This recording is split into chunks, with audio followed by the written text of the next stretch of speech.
একটু চোখটা বন্ধ করে ভাবেন, আপনাকে গোসল দেওয়া হবে, জামাগুলো খোলা হবে। এত টাকা দিয়ে যে দামি গোসলখানা টাইলস লাগিয়ে ঘরে বানালেন, আপনার শেষ গোসলটা কি ওই দামি গোসলখানায় হবে? লাশ যেখানে ধোয়া হয় ওই জায়গায় ধোয়া হবে। আপনাকে কাফন পরানো হবে। আপনার কলিজার টুকরা ছোট বাচ্চাটারে বলা হবে, আব্বু দেখে যাও তোমার বাবারে শেষবারের মতো দেখো। আপনার বাবা মা শেষবারের মতো একটা নজর দিয়ে আপনার চেহারাটা দেখে নিবে। বন্ধু বান্ধবরা শেষবারের মতো একবার আপনারে দেখে নিবে। জানাজার জায়গায় নেওয়া হবে। হবে না এই ঘটনাটা আমাদের? হ্যাঁ, হবে কিনা?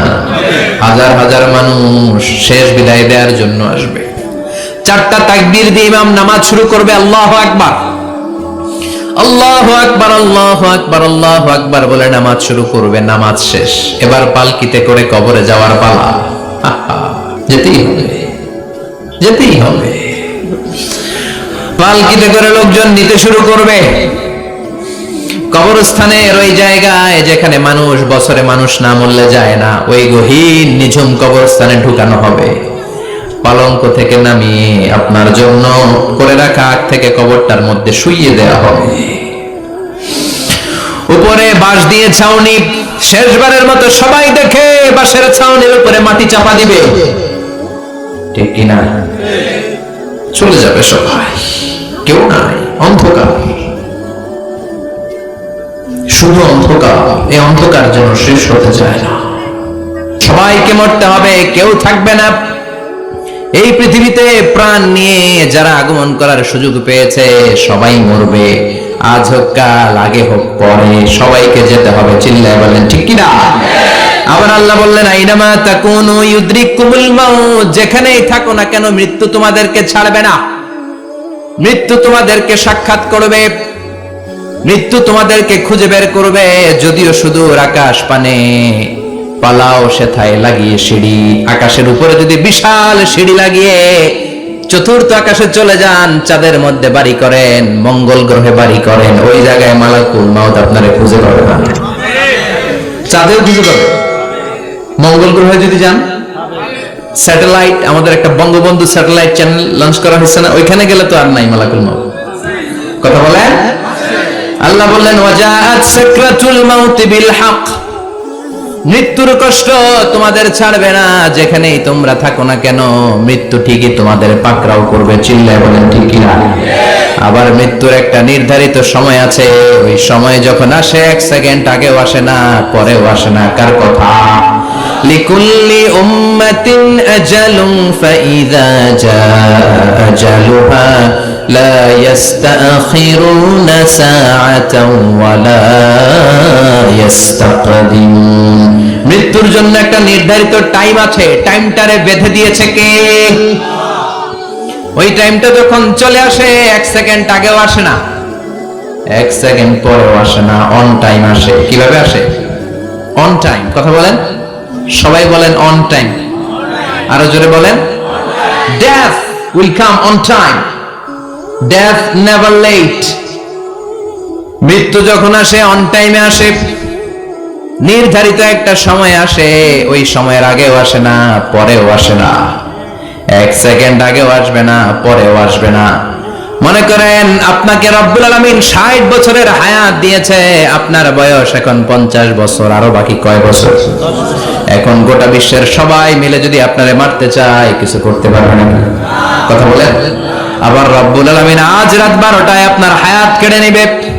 মালাকুল মাউত এসে রূহ কবজ করবে। দুনিয়াতে আর থাকার কোনো পারমিশন আপনার নাই, থাকার কোনো সুযোগ নাই। গোটা বিশ্বের সবাই মিলে যদি আপনারে রাখতে চায়, রাখতে পারবে নাকি? কথা বলেন। চলে যেতে হবে। এই পৃথিবীতে আসার একটা সিস্টেম থাকে, যাওয়ার কোনো সিস্টেম নাই। ঠিক কি না? আসার সময় আগে আসছে আমার দাদা, তারপর আমার বাবা, তারপরে আমি, তারপরে আমার ছেলে, তারপরে আমার নাতি, তারপরে তার ছেলে। ঠিক কি না? তার মানে আসার একটা সিরিয়াল আছে, যাওয়ার কোনো সিরিয়াল আছে নাকি? কথা কম। নাকি সিস্টেম দাদা আগে আসছে, দাদাই আগে যাবে, নাতি যেতে পারবে না? কথা বলেন। দাদার আগে নাতি মরে, এরকম আছে না নাই? মায়ের আগে মেয়ে যায়, আছে না নাই? মুরব্বী বাজানেরা বেঁচে থাকে, আমাদের মতো যুবক গুলো অ্যাক্সিডেন্টে মারা যায়, আছে না নাই? আবার অসুস্থরা বেঁচে থাকে, সুস্থরা মরে যায়, আছে না নাই? হাসপাতালে রোগীগুলো বেঁচে থাকে, ডাক্তার মরে যায়, আছে না নাই? উখিয়াতে তো ডাক্তার মরে না, দিকেও ডাক্তার মরে। ওনারা না বাঁচায় মানুষরে? হ্যাঁ, হ্যাঁ, আল্লাহ বাঁচায়, ডাক্তার হচ্ছে ওয়াসিলা। চিল্লা এখন ঠিক কিনা? তার মানে দুনিয়ার থেকে চলে যাওয়ার কোনো সিরিয়াল থাকে না, মরে যাওয়ার সিরিয়াল থাকে না, আসার একটা সিরিয়াল থাকে, যাওয়ার কোনো সিরিয়াল থাকে না। কি বলেন? জোরে বলেন। আবার চলে যাওয়ার কোনো ভরসা নাই, এক সেকেন্ডের মধ্যে সব হয়ে যায়। একটা সঙ্গীত আছে না, এক সেকেন্ডের নাই ভরসা, ভঙ্গ হবে রং তামাশা, চক্ষু বুঝিলে হায়রে দম ফুরাইলে। চিল্লায় বলেন ঠিক কিনা? এই গানের যিনি সিঙ্গার ছিলেন, আমরা তখন ছোট, ফিরোজ শাহ বা ফিরোজ শাহ নামের, এক সেকেন্ডের নাই ভরসা, ভঙ্গ হবে রং তামাশা, চক্ষু বুঝিলে হায়রে দম ফুরাইলে। এই গানটা উনি গাইতে গাইতে স্টেজে মারা গিয়েছিলেন। দেখেন নাই? মুরব্বীরা জানবেন। তার মানে মৃত্যুর গান গেতে গেতে অনেকে মৃত্যুবরণ করে, এরকম আছে না নাই? অনেকে খাওয়ার টেবিলে বসে মারা যায়, আছে না নাই? ফুটবলার ফুটবল খেলতে খেলতে মরছে, দেখেন নাই? ক্রিকেট খেলতে খেলতে মরা যায়, আছে না নাই? রেসলিং খেলতে খেলতে মারা যায়, দেখেন নাই?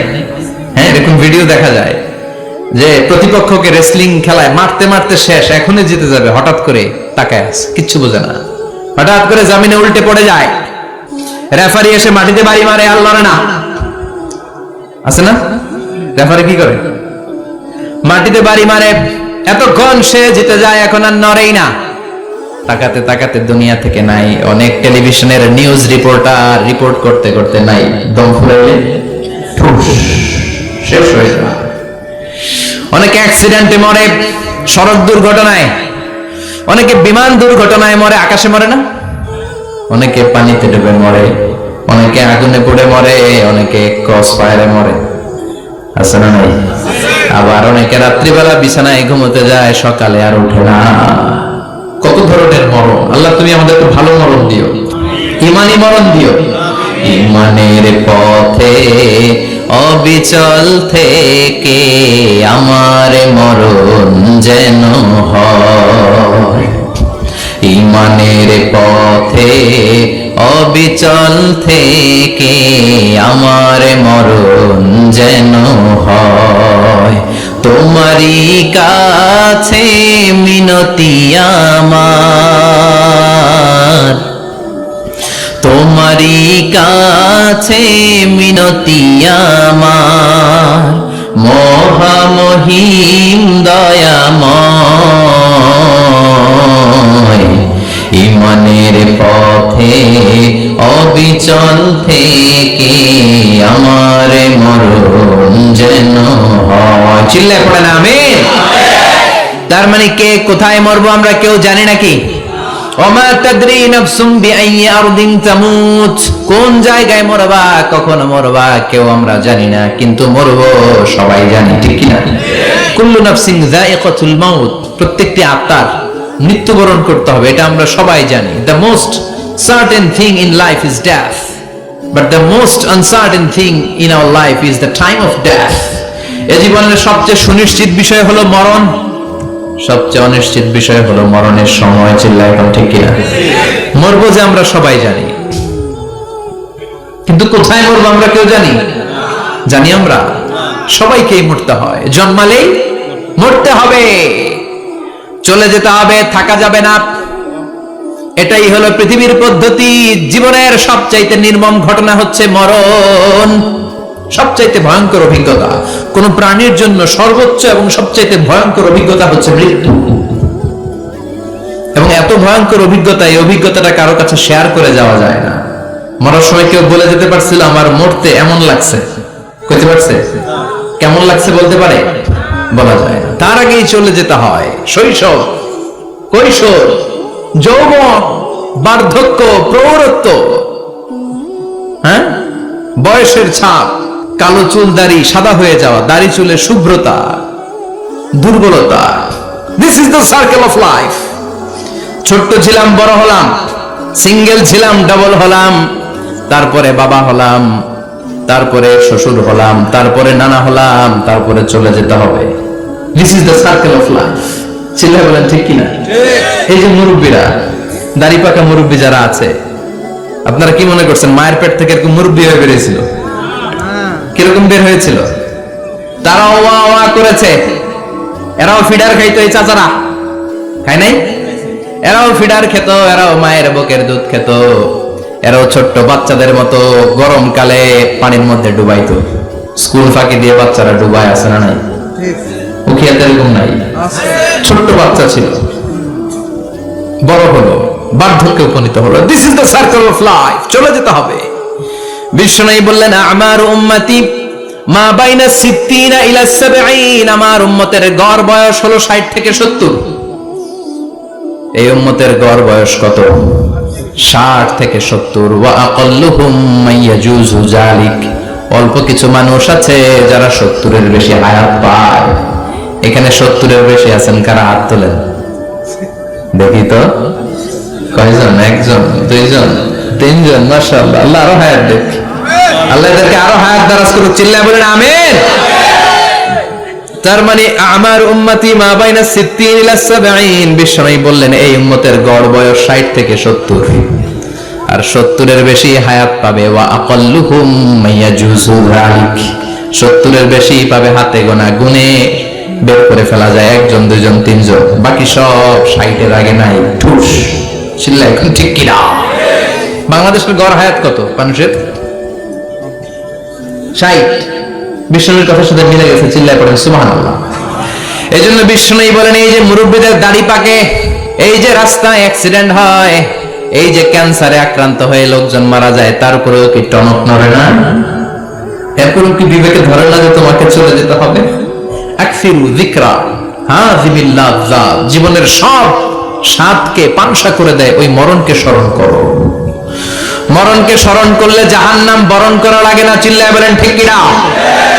আবার আল্লাহ বললেন গোলাম, স্পেশাল একজন ফেরেশতা আমি মরণের জন্য সিলেক্ট করলাম, নাম মালাকুল মাউত। তাকে আমরা আজরাইল বলে চিনি। এই মালাকুল মাউত তার বাহিনী নিয়ে নির্ধারিত টাইমে গোটা বিশ্বের সব মানুষের রূহ কবজ করে। অন টাইম নাকি দেরি করে? মালাকুল মাউত আগেও আসে না, পরেও আসে না। সুবহানাল্লাহ পড়ে। সাইয়েদনা সুলাইমান আলাইহিস সালামের জামানাতে ওনার এক ওয়াজির ছিল, মন্ত্রী। ওই মন্ত্রীকে নিয়ে উনি বৈঠক করতেন। ওনার সময় উনি মালাকুল মাউতের সাথে বৈঠক করতেন। শুনতেছেন? আপনাদের মনোযোগ আছে তো? উনি বৈঠকে বসেছেন, মালাকুল মাউত বসা, ওয়াজিরও বসা। হঠাৎ মালাকুল মাউত ওয়াজিরের দিকে বড় বড় চোখ করে তাকাচ্ছেন। বড় বড় চোখ করে তাকানোতে ওয়াজির ভয় পেয়েছে। হঠাৎ মালাকুল মাউত চলে গেল। ওয়াজির বলে ও সুলাইমান আলাইহিস সালাম, এই যে লোকটা বড় বড় চোখ করে আমার দিকে তাকালো, এটা কে? সাইয়েদনা সুলাইমান বলে হাদা মালাকুল মাউত। যে বর্ণনাটা বলছে এটা হাদিস না, এটা হচ্ছে ইসরাইলিয়া, জিউস ট্র্যাডিশন। কোরআন হাদিসের সাথে কোনো দ্বন্দ্ব নাই, তাই বর্ণনা করা যাবে। বিষ্ণু বলেছেন বাল্লিগু আন্নি ওয়ালাউ আয়া, আবার বলেছেন ওয়া হাদিসু আন বনি ইসরাঈল ওয়ালা হারাজ। বনি ইসরাইলের ট্র্যাডিশন বর্ণনা করো, জিউস ট্র্যাডিশন বর্ণনা করো, এতে কোনো সমস্যা নাই। ওয়াজির বলে ও সাইয়েদনা সুলাইমান, বড় বড় চোখ করে যে তাকালো লোকটাকে? সাইয়েদনা সুলাইমান বলে হাদা মালাকুল মাউত, এটা মৃত্যুর ফেরেশতা। ওয়াজিরের কলিজায় পানি নাই। এটা কি ফেরেশতা? শুনে তো পিলে চমকে গিয়েছে। কয় কি? মালাকুল মাউত তো আমার চিনে ফেলেছে, বাড়ি চিনে ফেলছে আমার খবর আছে। সাইয়েদনা সুলাইমান আলাইহিস সালাম জিনদেরকে দিয়ে কাজ করাতেন, মেঘমালাকে দিয়ে কাজ করাতেন, বিশাল সিংহাসন নিয়ে পৃথিবীর প্রাচ্য থেকে পাশ্চাত্যে ঘুরে বেড়াতেন। সাইয়েদনা সুলাইমানকে ওয়াজির বলে ও সুলাইমান, মেঘমালাকে আদেশ করে দেন, আমি আর এই ফিলিস্তিনের ভূখণ্ডে থাকতে চাই না। আকাশের মেঘমালার উপরে আমারে বসিয়ে দেন, আর বলে দেন আমারে নিয়ে যেন আকাশের মেঘমালা হিন্দুস্তানের ওই দূর পর্বতে রেখে আসে। আকসা আল হিন্দ, হিন্দের সবচেয়ে দূরবর্তী জায়গায় যেন আমারে রেখে আসে। সাইয়েদনা সুলাইমান বললেন আকাশের মেঘ যাও, আমার ওয়াজিরকে নিয়ে হিন্দুস্তানের একটা উপদ্বীপে রেখে আসো। রেখে আসা হলো। কিছুক্ষণ পর মালাকুল মাউত সাইয়েদনা সুলাইমানের কাছে হাজির। সাইয়েদনা সুলাইমান বললেন ও মালাকুল মাউত, কই ছিলা? কই একটু আগে হিন্দুস্তান থেকে আপনার ওয়াজিরের রূহ কবজ করে আসছি।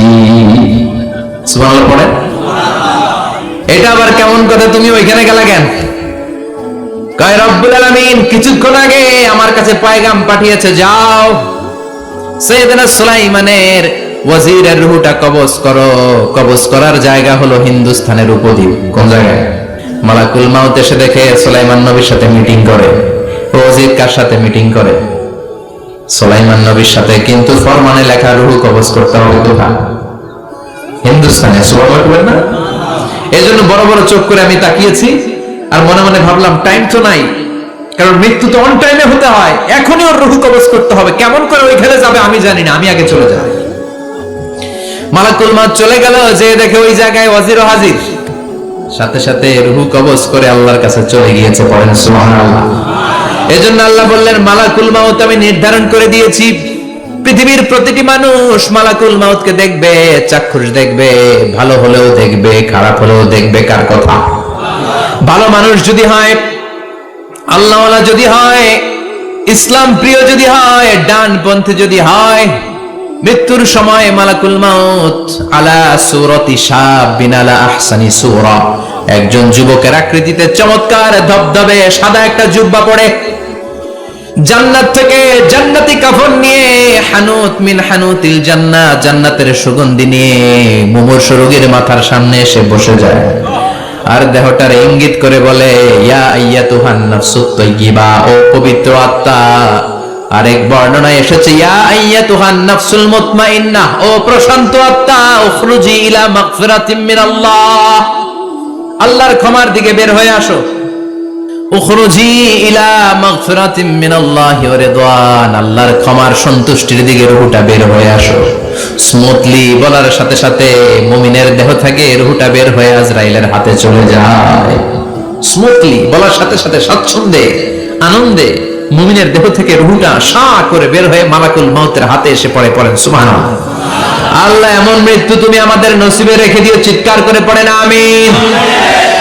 আর যারা ইসলাম মানে নাই, আর যারা কোরআন মানে নাই, আর যারা দিন কায়েমের আন্দোলন করে নাই, দিনকে ভালোবাসে নাই, বাম আর রামপন্থী ছিল, নাস্তিক ছিল, ইসলাম বিরোধী ছিল, তাদের কাছে মালাকুল মাউত আসে কি আসে না? চিল্লায় বলেন আসে কি আসে না? তাদের কাছেও আসে, কিন্তু আলা সূরাতি আকবাহি রাজুল, একজনের চেহারা যত ভয়ঙ্কর হতে পারে, যত নিকৃষ্ট হতে পারে, এরকম ভয়ঙ্করতম নিকৃষ্ট দুর্গন্ধওয়ালা একটা চেহারা নিয়ে আসে। রিজলাহু ফিল আরদ, পা থাকে জমিনে, রাসুহু ফিস সামা, হাদিসের বর্ণনা, পা দুইটা জমিনে, মাথা আকাশে। এসে ধমক দিয়ে জালিমের মাথার সামনে এসে বলে, ইয়া আইয়াতুহান নাফসুল খাবিসা, হে পাপাত্তা, হে অপবিত্র আত্মা, উখরুজি ইলা সাখাতিল্লাহি ওয়া গাদাবিহি, আল্লাহর রাগের দিকে, আল্লাহর অসন্তুষ্টির দিকে বের হয়ে আয়। মালাকুল মাউতের এই অর্ডার পাওয়ার সাথে সাথে রূহটা কিন্তু বের হয় না। মুমিনের রূহকে ডাক দিলে যেমনি স্মুথলি বের হয়, কাফিরের রূহ এভাবে বের হয় নাকি? কথা বলেন। রূহটা ডানে যায়, ফাতাতাফাররাক, একবার রূহটা ডানে যায়, আবার রূহটা বায়ে যায়, আবার সামনে যায়, পায়ে যায়, হাতের মধ্যে ঢুকে ডানে বায়ে যায়। মালাকুল মাউত আবার ধমক দিয়ে বলে, ইয়া আইয়াতুহান নাফসুল খাবিসা, পাপাত্তা বের হয়ে আয়। রূহটা আবার ডানে যায়, বায়ে যায়, সামনে যায়, পেছনে যায়। এবার ঘপাস করে মালাকুল মাউত রূহকে ধরে টান মারে। সারা দেহটা থেকে প্রাণ রস সিক্ত করতে করতে দেহ থেকে রূহটাকে টেনে হিচড়ে বের করে আনে। আর মুমূর্ষ রোগীটা চিৎকার মারতে থাকে। পড়েন না আউযুবিল্লাহ। একটা জীবন্ত ছাগলের চামড়াগুলো জবাই না দিয়ে কেউ যদি টেনে টেনে বের করে,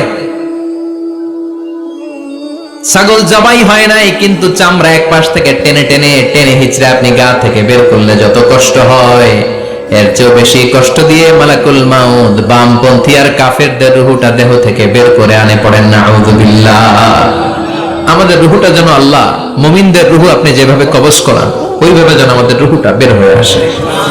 আর জোরে পড়েন আমিন। এজন্য আল্লাহ বললেন, বাল তুসিরুনাল হায়াতাদ দুনিয়া ওয়াল আখিরাতু খায়রুন ওয়া আবকা। পাগলের মতো মহাচ্ছন্ন হয়ে এই দুনিয়াটার পেছনে ছুটে বেড়াও। এই দুনিয়া আসল নয়, আখিরাত হলো আসল। চিল্লায় বলেন ঠিক কিনা? অস্থির, আমরা ব্যস্ত দুনিয়ার লোভে আর মোহে পড়ে আমাদেরকে যে মরতে হবে, চলে যেতে হবে, এটা ভাবার সময় আমাদের নাই। চিল্লাই কোন ঠিক কিনা? কি কি পাপ করেছি আমি জানি, আমার চেয়ে ভালো কেউ জানে না। চিল্লায় বলেন ঠিক কিনা? কি কি অন্যায় করেছি আমার হৃদয়ের মধ্যে কথাগুলো আছে না নাই? পৃথিবীর কেউ না জানলেও আমি জানি কি জানি না? পৃথিবী না জানুক আমি তো জানি, আমি কি পাপ করেছি হায়। পৃথিবী না জানুক আমি তো জানি, আমি কি পাপ করেছি হায়। আমার পাপের করলে বিচার, বাঁচার উপায় নাই আমার। দয়াময় প্রভু মাফ করো আমায়,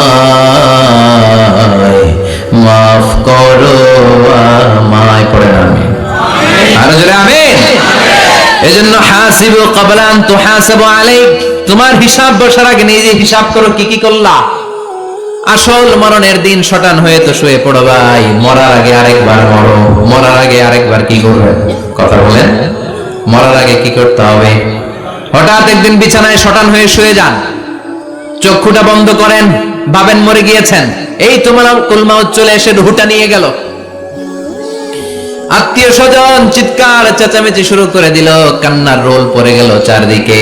মাইকের মধ্য দিয়ে, মসজিদের মাইকে অ্যানাউন্স হয়, অমুক এলাকার নিবাসী অমুক ভাই আমাদের মধ্যে দুনিয়ায় নাই, তার জানাজা হবে এশার নামাজের পর। সবাই এসে রূহের মাগফিরাত করেন। সবাই আপনারে দেখতে আসবে, কেঁদে কেঁদে লোকজন আপনারে কবর দিতে আসবে। চিল্লায় বলেন ঠিক কি না? কেঁদে কেঁদে সবাই আসবে, দেখার জন্য আসবে। ছেলেগুলো কাঁদবে, স্ত্রী কাঁদবে, বাবা মা কাঁদবে, বন্ধু বান্ধব কাঁদবে, আর ঘরের মধ্যে রাখা হবে না। এবার আপনাকে গোসল দেওয়ার পালা। চক্ষু বন্ধ করে চিন্তার দরকার আছে না নাই? কথা বলেন, একটু চোখটা বন্ধ করে ভাবেন, আপনাকে গোসল দেওয়া হবে, জামাগুলো খোলা হবে। এত টাকা দিয়ে যে দামি গোসলখানা টাইলস লাগিয়ে ঘরে বানালেন, আপনার শেষ গোসলটা কি ওই দামি গোসলখানায় হবে? লাশ যেখানে ধোয়া হয় ওই জায়গায় ধোয়া হবে। আপনাকে কাফন পরানো হবে। আপনার কলিজার টুকরা ছোট বাচ্চাটারে বলা হবে, আব্বু দেখে যাও তোমার বাবারে শেষবারের মতো দেখো। আপনার বাবা মা শেষবারের মতো একটা নজর দিয়ে আপনার চেহারাটা দেখে নিবে। বন্ধু বান্ধবরা শেষবারের মতো একবার আপনারে দেখে নিবে। জানাজার জায়গায় নেওয়া হবে। হবে না এই ঘটনাটা আমাদের? হ্যাঁ, হবে কিনা? হাজার হাজার মানুষ শেষ বিদায় দেওয়ার জন্য আসবে। চারটা তাকবীর দিয়ে ইমাম নামাজ শুরু করবে। আল্লাহু আকবার, আল্লাহু আকবার, আল্লাহু আকবার, আল্লাহু আকবার বলে নামাজ শুরু করবে। নামাজ শেষ, এবার পালকিতে করে কবরে যাওয়ার পালা। যেতেই হবে, যেতেই হবে। পালকিতে করে লোকজন নিতে শুরু করবে। কবরস্থানের ওই জায়গায় যেখানে মানুষ বছরে মানুষ না মরলে যায় না, ওই গহীন নিঝুম কবরস্থানে ঢুকানো হবে। পালঙ্ক থেকে নামিয়ে আপনার জন্য করে রাখা আগ থেকে কবরটার মধ্যে শুইয়ে দেওয়া হবে। উপরে বাঁশ দিয়ে ছাউনি, শেষবারের মতো সবাই দেখে বাঁশের ছাউনির উপরে মাটি চাপা দিবে। ঠিক কিনা? চলে যাবে সবাই, কেউ নাই, অন্ধকার, শুধু অন্ধকার। এই অন্ধকার যেন শেষ হতে চায় না। এই ঘটনা ঘটবে না আমাদের? কথা বলেন, ঘটবে কিনা? এজন্য মরার আগে এগুলো চিন্তার দরকার আছে না নাই? মরার আগে আরেকবার মরার দরকার আছে না নাই? এজন্য রব্বুল আলামিন বলেন, বাল তুসিরুনাল হায়াতাদ দুনিয়া ওয়াল আখিরাতু খায়রুন ওয়া আবকা। এই দুনিয়ার জীবনটাকে তোমরা আসল জীবন মনে করো, এটা আসল জীবন নয়। আসল জীবন হলো কবরের জীবন। চিল্লায় বলেন ঠিক কিনা? আল্লাহ তোমার এই দুনিয়ায়, আল্লাহ তোমার এই দুনিয়ায় কেউ আসে কেউ চলে যায়, তবু তোমার ভয়ে কারো কাঁদে না হৃদয়। এই দুনিয়াতে আমার বদলে গেল মন, চারিদিকে দেখি শুধু সুখেরই স্বপন। ভাবলো না মন আল্লাহ ছাড়া,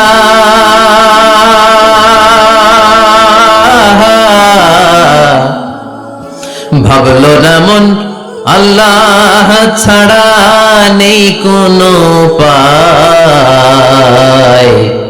তবু তোমার ভয়ে কারো কাঁদে না হৃদয়। ঠিক কিনা? আসে আর চলে যায়। প্রতিদিন মাইকে অ্যানাউন্স শুনি অমুক এলাকার অমুক লোক নাই, দাদা গেল, বাবা গেল, বড় ভাই গেল, আত্মীয় স্বজন গেল, আমাকেও যেতে হবে, এই চিন্তা মাথায় নাই। চিল্লায় এখন ঠিক কিনা? এজন্য লাইফটা হলো one time, one chance, second কোনো চান্স আপনাকে দেয়া হবে নাকি? কাফেররা বলবে ইয়া রাব্বি আরেকটা সুযোগ দেন, লাউ আন্না লানা কাররা ইয়ানি মাররা, আল্লাহ আরেকটা সুযোগ যদি পেতাম দুনিয়াতে ভালো করে আসতাম। আল্লাহ বলবেন ইন্নাহা কালিমাতুন কাইলুহা, এটা শুধু তাদের মুখের কথা, তাদেরকে আবার সুযোগ দিলেও তারা কিচ্ছু করবে না। চিল্লায় এখন ঠিক কিনা? এজন্য একটা চান্স আমরা পেয়েছি, এই দুনিয়ার ওয়ান চান্সে আমরা ভয় পাবো একজনকে। চিল্লায় বলেন তিনি কে? আল্লাহ। এজন্য যেতে আমাদেরকে হবে, এই মরণ থেকে পালানোর কোনো সুযোগ কেউ পালাতে পারে নাই। এই মরণ হলো আখিরাতের প্রবেশদ্বার। মরণ নামক পালকিতে চড়ে আমরা কবরের ভেতরে ঢুকি। মরণ হলো প্রথম পর্ব, কবর হলো দ্বিতীয় পর্ব। যেরকম ঠিক কিনা? এজন্য বিশ্বনবী বললেন আল কবর রাউদাতুম মিন রিয়াদিল জান্নাহ আও হুফরাতুম মিন হুফারিন নার, কবর হলো কারো জন্য জান্নাতের বাগান, কারো জন্য জাহান্নামের গর্ত। আমরা বলি আল্লাহ আমাদের কবরটারে জান্নাতের বাগান বানাও। আর জোরে পড়েন আমিন। আবার বিশ্বনবী বললেন ইন্নাল কবরা আউয়াল মানজিল মিন মানাজিলিল আখিরাহ, কবর হলো আখিরাতের মানজিলগুলোর প্রথম মানজিল। আখিরাতে একটার পর একটা অনেকগুলো স্টেশন আপনাকে পার হতে হবে। প্রথম স্টেশনটার নাম হলো কবর। প্রথম স্টেশনের নাম কি? এই কবর নামক স্টেশনে যদি আপনি মাফ পেয়ে যান, সামনের সব স্টেশনগুলোতে মাফের ব্যবস্থা করবে কে? আল্লাহ। আর কবর নামক স্টেশনে যদি ধরা খেয়ে যান, আপনার মায়ের আছে না নাই?